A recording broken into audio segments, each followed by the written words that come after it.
Depuis son plus jeune âge, Amaya savait que la vie ne lui ferait pas de cadeaux. Elle était née dans un quartier oublié, là où les rues délabrées et les regards éteints semblaient murmurer des rêves avortés. Sa famille, bien que remplie d'amour, luttait pour survivre, jonglant entre petits boulots et factures impayées. L'école était son échappatoire.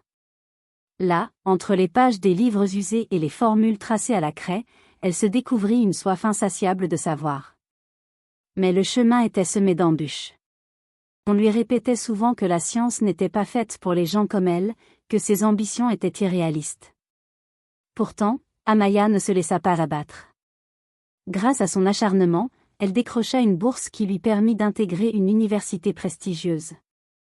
Là-bas, elle fit face à un tout autre monde, des laboratoires ultramodernes, des chercheurs de renom, mais aussi des regards condescendants et des doutes murmurés dans son dos.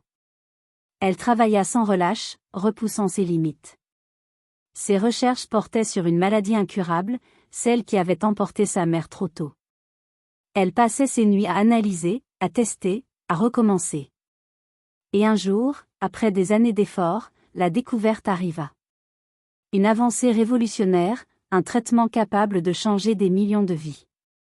Son nom résonna bientôt dans la communauté scientifique. De conférences en publications, elle devint une figure incontournable. Mais elle ne perdit jamais de vue d'où elle venait.